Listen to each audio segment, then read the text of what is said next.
بسم اللہ الرحمن الرحیم۔ شیخ الحدیث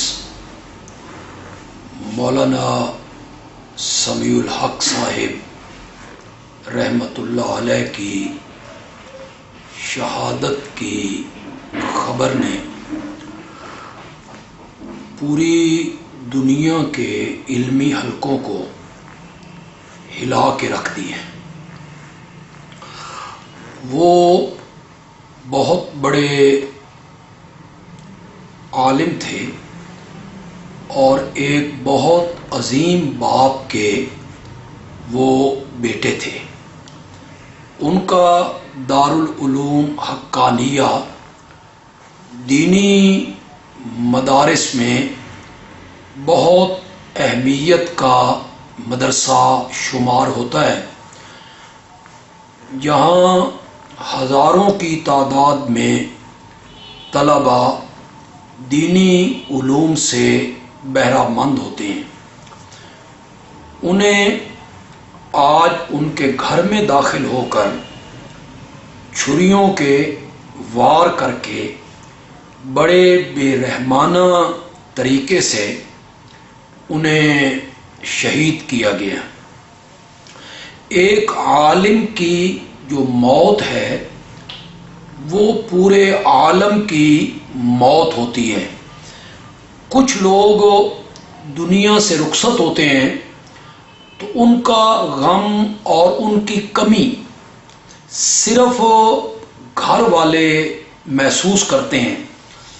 کچھ لوگ ایسے ہوتے ہیں کہ ان کی موت پہ ان کی کمی محلے کے لوگ محسوس کرتے ہیں۔ کچھ لوگوں کی کمی شہر کے لوگ انہیں محسوس ہوتا ہے کہ ایک آدمی ہم سے جدا ہوا اور ایک بڑی کمی واقعہ ہوئی ہے۔ لیکن مولانا سمیع الحق صاحب کی جو شخصیت ہے یہ صرف ایک گھرانے کا، ایک ادارے کا، ایک شہر کا، ایک صوبے کا یا پاکستان کا نقصان نہیں ہے، یہ عالم اسلام کا نقصان ہے۔ وہ انتہائی شریف النفس عالم دین تھے اور انتہائی بے ضرر شخصیت تھے، انتہائی با اخلاق عالم دین تھے اور شیخ الحدیث تھے۔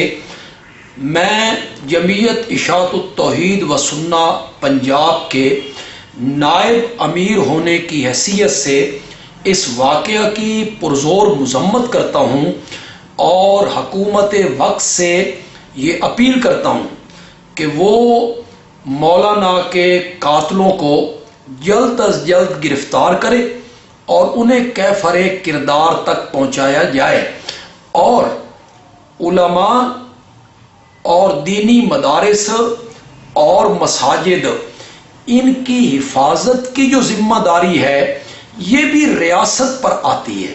دوسرے علماء کی حفاظت کی ذمہ داری بھی حکومت کو اٹھانا ہوگی۔ ہم مولانا کے پسماندگان کے غم میں برابر کے شریک ہیں اور ہم دعا گو ہیں اللہ تعالی مولانا کو جنت الفردوس میں اعلیٰ اور عرفہ مقام عطا فرمائے۔ وما علینا الا البلاغ المبین۔